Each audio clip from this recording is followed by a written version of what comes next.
Hello everyone, Voodoo here. Today we're going to be talking about trinkets, the best ones, what they are, how to use them, and of course, how to get the most damage out of them.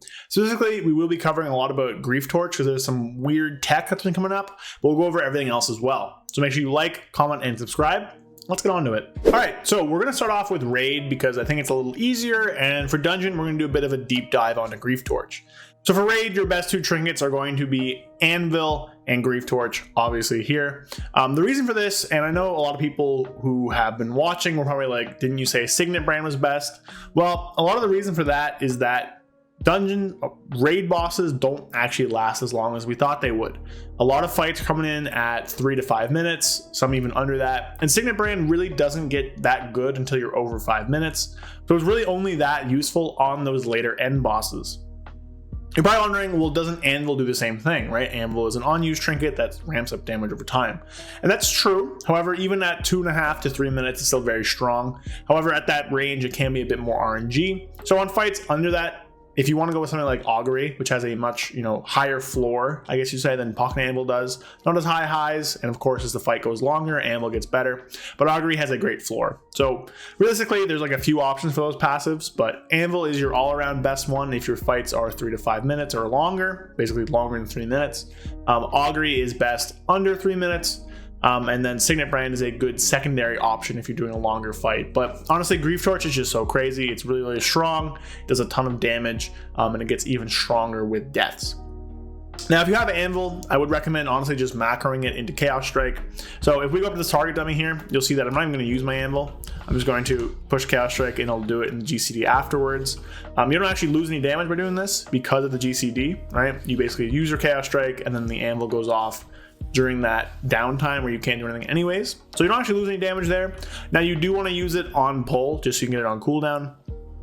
But that's not really that big of a deal. So just using that on pull and then you can just macro it in. The macro that I use, and I will link it down below, is as follows here. So hashtag show tooltip, cast Chaos Strike, cast Elementium Pocket Anvil. And if you leave this as a question mark, it will update between Chaos Strike and Annihilation. So this is my macro. If we go into Demonic, you can see here it's Annihilation, but the macro will still work.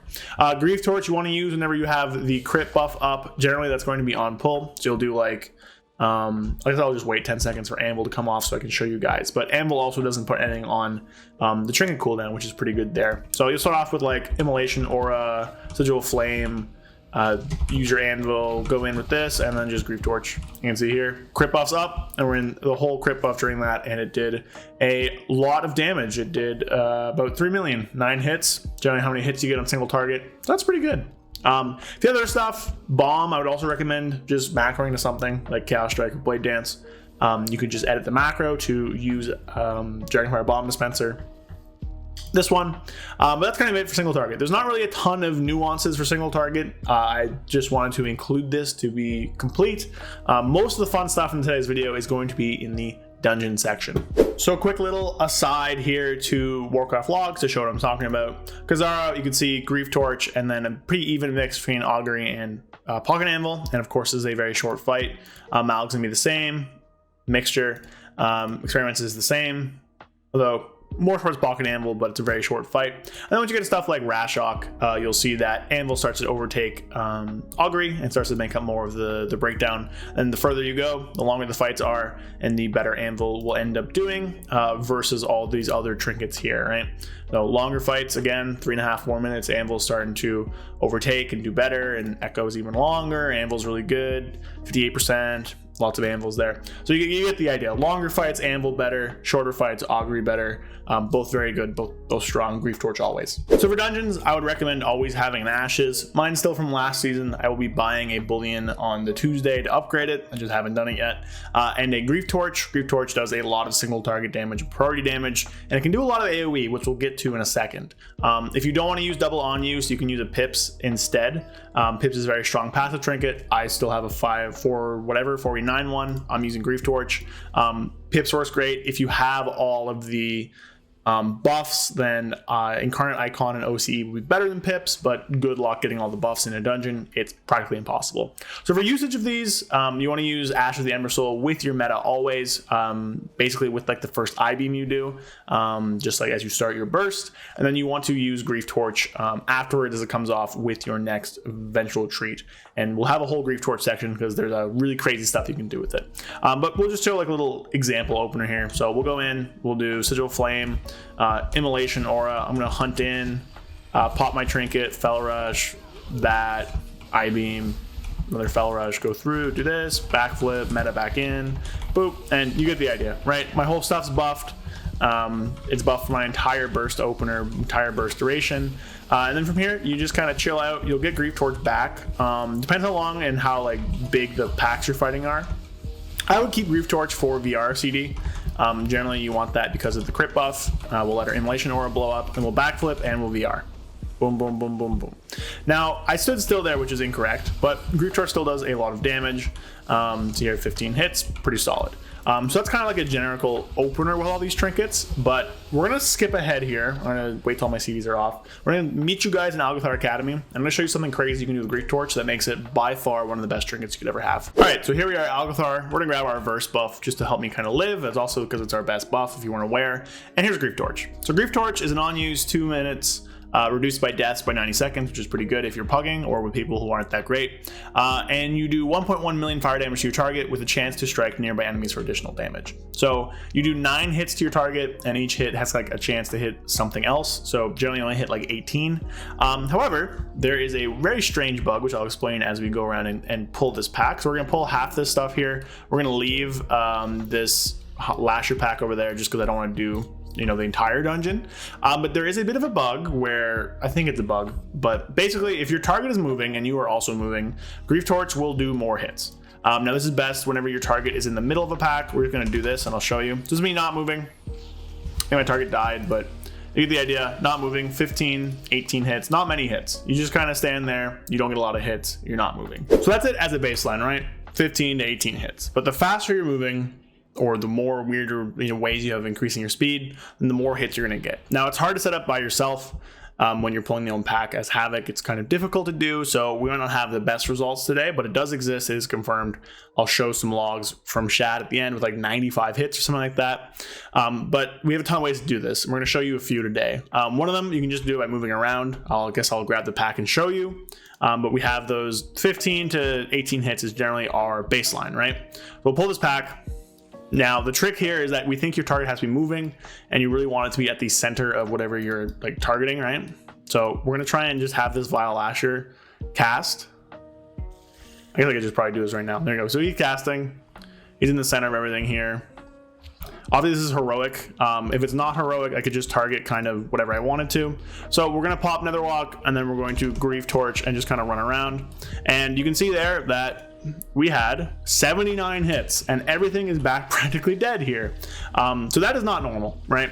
Running around, I did a ton of hits, not how things should happen. See, I killed a bunch of them with a single cast. So that's 79 hits for 20 million damage versus the earlier one we did, which was like 13 hits for 3 million damage. So it's there. We're going to reset the dungeon real quick. I'm going to be back and I'll show you some other ways to do it. Netherwalk's like one of the most consistent ways, because you have so much movement speed.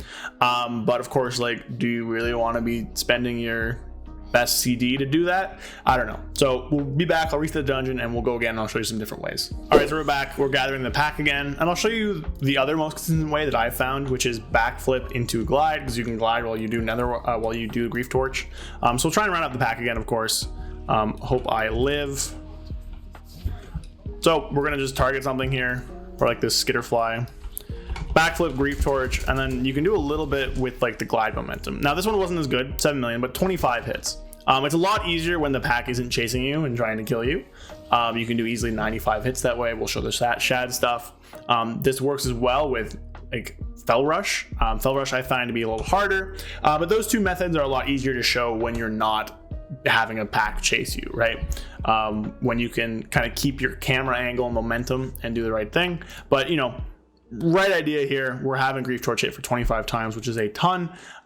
Just so much in all these things. But you guys saw the last one we did where Grieftorch did, not that one, you know, where Grieftorch did like a crazy amount. Here it is, where Grieftorch did 20 million damage, right? It's there. This is a real thing, which is kind of crazy. So we'll show you one way for Vengeance, and then we'll wrap it up by showing off some of the Shad stuff. But Vengeance has it really easy to do, as long as you can get the pack together. Obviously, using Grieftorch's Vengeance is harder, but Infernal Strike, or whatever it's called, pretty sure it's Infernal Strike, yeah, is off GCD. So you can use it, it gives you a ton of movement speed technically, and you can use it and then immediately Grieftorch, and it will work and count. So we're gonna pull the whole pack, we're gonna try and get the pack sort of moving sort of together. Again, a lot easier if you're not the one pulling all these mobs, but just whatever, this is how I'm showing you how I've tested it a ton. And it can do a ton of damage. So we'll go current segment, pull some trash. I don't think really anything's that dead here. Might be one or two things, but we're also Vengeance, so I can kind of just live all this trash on a heroic, which is fine. So we'll pull basically everything here. Try and be a little consistent, but like whatever. Pull these Skitterflies.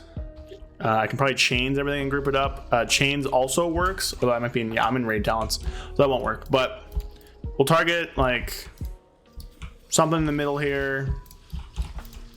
Let's get this Skitterfly. We'll move away. Then we're gonna jump in Grieftorch. And you can see here, Grieftorch hit 50 times. Hit everything, hit 50 times. Very easy to do with Vengeance. We'll let them just kill me so I can reset Grieftorch. But that's kind of the idea here, right? So something to do with difference in move speed. We found that it works the best on moving targets. I'm not sure if it'll work on a stationary target. And the faster you're going, the more ticks you get, right? So we had 79 as our highest today. Definitely have seen higher. It's very repeatable in dungeons. You can do it with Fell Rush, you can do it with Vengeful Retreat and Glide. You can do it just running around with enough mastery as Havoc, because you get so much movement speed from your mastery. But Netherwalk's very easy to do it with. I think VR into Glide is very easy to do it with, and is very like non-intrusive to your rotation because you're not wasting Netherwalk.